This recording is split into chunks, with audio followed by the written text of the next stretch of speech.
¿Recuerdas al gran George Foreman de antaño? Sí, el aterrador boxeador que limpió a Joe Frazier 2 veces, derrotó fácilmente a Ken Norton, luchó a vida o muerte con Ron Lyle y nos dio una de las noches más memorables en la historia del boxeo cuando se enfrentó a Ali en The Rumble in the Jungle. Cierra los ojos, piensa en el pasado y probablemente puedas imaginar al enorme y agresivo artista del knockout que alguna vez fue, tal como nos gustaba. Pero, ¿has visto cómo vive ahora?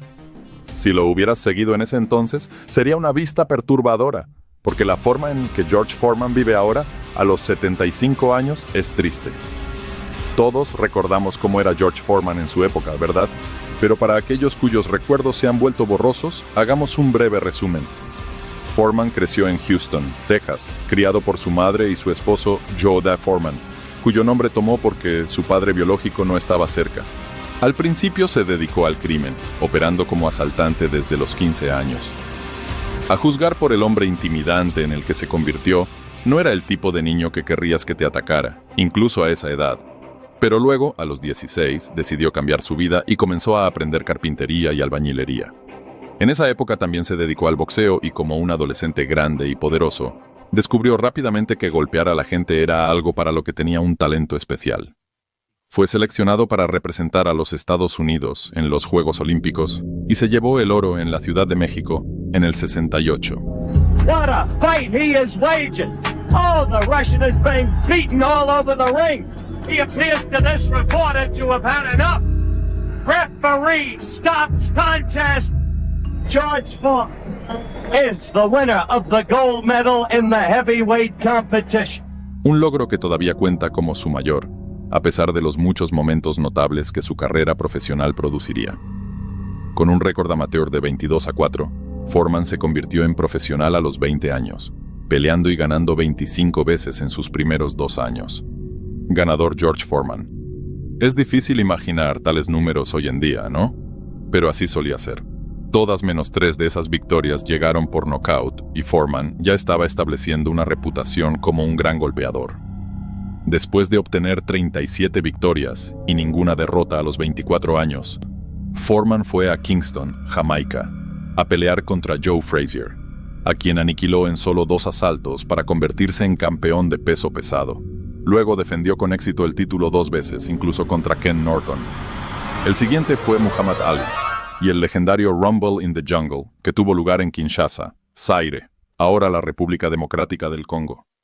Tanto Frazier como Norton habían derrotado recientemente a Ali, por lo que Foreman entró al Rumble como favorito. De hecho, con Ali supuestamente ya fuera de su mejor momento y Foreman noqueando a la gente por diversión, muchos en realidad temían por la seguridad de Ali, e incluso por su vida, antes de la pelea. Pero todos los fanáticos del boxeo saben lo que sucedió después. Ali usó sus tácticas de rope-a-dope para desgastar a Foreman antes de enviarlo a estrellarse contra la lona, debido a la fatiga tanto como por la fuerza de sus golpes en el 8º asalto. Así, después de un reinado de solo 2 defensas, Foreman había perdido su corona y las cosas comenzaron a ir cuesta abajo a partir de ahí. Foreman tomó mal su primera derrota, lo que dañó seriamente su ego y confianza en sí mismo.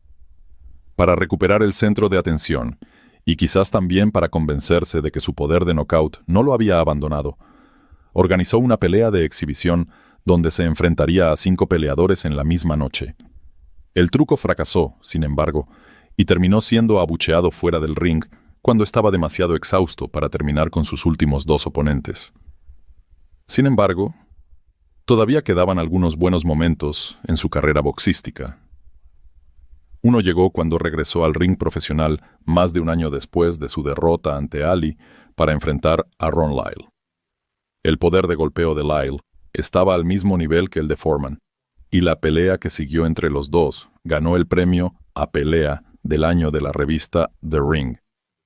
El 4º asalto, en el que primero cayó Foreman, luego Lyle y luego Foreman otra vez, fue nombrado asalto del año.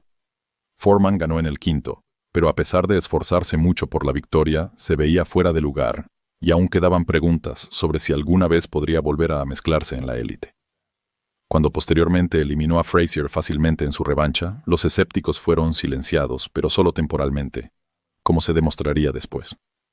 Su siguiente salida casi termina en desastre al pelear contra Jimmy Young en Puerto Rico. Foreman subestimó a su oponente y solo llegó a la isla un día antes de la pelea. Tuvo una actuación mediocre y finalmente perdió por decisión unánime. En el vestuario después de la pelea se desplomó por agotamiento y deshidratación, lo que le provocó una experiencia cercana a la muerte. Más tarde contó que estuvo tan cerca de morir que comenzó a orar a Dios, a pesar de que nunca antes había sido un hombre religioso. Prometió donar el dinero de su premio a la caridad, pero dice que luego escuchó una voz que le decía: «No quiero tu dinero, te quiero a ti». Foreman recuperó la conciencia, pero era un hombre cambiado y, después de la pelea, se retiró del boxeo. Por supuesto, regresó a los 38 años, después de una década fuera del ring. Luego recuperó su corona de peso pesado en su tercer intento, justo antes de su 46 cumpleaños, convirtiéndose en el campeón mundial de peso pesado de mayor edad en la historia.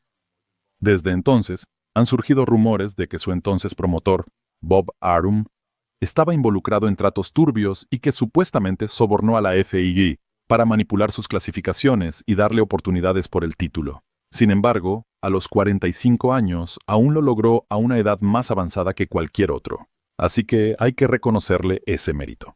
Pero eso fue todo. Después de 3 defensas exitosas, perdió su pelea final contra Shannon Briggs y colgó los guantes para siempre. Su récord profesional final quedó en 76-5 con 68 knockouts. Entonces, ¿qué ha sido de Foreman ahora? Después de su derrota ante Young y la posterior experiencia cercana a la muerte, experimentó un importante cambio de personalidad. En sus días de juventud, había sido uno de los peleadores más temidos del planeta. Un hombre enojado, hosco, distante y arrogante, al que otros boxeadores temían enfrentar y los periodistas evitaban entrevistar. Pero luego se convirtió en un hombre mucho más feliz, hablador e incluso jovial, con quien era divertido estar, muy lejos de la figura amenazante con la que una vez se hizo un nombre, poniendo a la gente a dormir en los 7. Claro, por un tiempo durante su regreso, todavía poseía poder de nocaut en sus puños, pero el gran y aterrador George Foreman de antaño se había ido para siempre. Hoy en día, a los 75 años, se ha convertido en una figura paternal alegre, una idea que el joven George Foreman habría recibido con una sonrisa burlona mientras gruñía y rugía para ascender en el ranking del boxeo, noqueando a todos en su camino. Habiendo encontrado a Dios, se convirtió en pastor y ahora dirige servicios religiosos varias veces a la semana. Como puedes ver, realmente ha abandonado la imagen del hombre duro. En cambio, se ha transformado en un personaje apacible, mucho más accesible en su vejez. Peor aún para los fanáticos del deporte de cierta edad, Foreman no es recordado por ninguna de sus hazañas en el boxeo. Sus victorias contra Frazier y Norton ya no se celebran. The Rumble in the Jungle es historia antigua, y su batalla con Lyle ni siquiera se menciona más. Las generaciones más jóvenes conocen a Foreman como ese tipo en la televisión con la parrilla, un exboxeador reducido a publicitar un electrodoméstico de cocina para llegar a fin de mes. Ser recordado por una parrilla y tener que sobrevivir con los supuestos 200 millones que ganó con ella, en lugar de poder vivir del dinero que ganó honestamente en el ring, golpeando a la gente en la cara, debe ser la máxima humillación. Si eso no fuera suficientemente malo, también se ha convertido en una personalidad de televisión muy querida, apareciendo en programas como The Masked Singer. Luego fue eliminado del programa con gracia y buen humor, después de disfrutarlo mucho, como si ganar ya no le importara. Ahora vive con su quinta esposa y tiene 12 hijos de sus diversos matrimonios. Llamó a todos sus hijos George, así que al menos no tendrá problemas para recordar sus nombres. A veces todavía va al gimnasio a golpear un saco incluso a su edad. ¡Qué espectáculo indigno! Un anciano de más de 70 años mezclándose con atletas más jóvenes y tratando de mantenerse en forma cuando debería estar en casa con una pipa y sus zapatillas. Con toda seriedad, en los últimos años, 2 mujeres se han presentado para acusarlo de abuso sexual cuando era joven, y ellas eran menores en los años 70. Foreman niega enérgicamente estas acusaciones, alegando que los cargos no son más que un intento de extorsión. Los cargos todavía están bajo investigación, por lo que es difícil comentar al respecto de cualquier manera. Esperemos que no lo haya hecho. De lo contrario, el asaltante convertido en campeón mundial de boxeo, convertido en pastor, ahora parece haber encontrado la paz y la satisfacción a medida que se acerca a sus años de crepúsculo. Ahora se lo considera, con razón, un respetado estadista mayor del deporte y un personaje increíblemente popular dentro del mundo del boxeo. De hecho, el gran George Foreman, miembro del Salón de la Fama del Boxeo Mundial y del Salón de la Fama del Boxeo Internacional, es nada menos que una leyenda viviente. No cambies, George, te amamos, sigue haciendo lo que haces.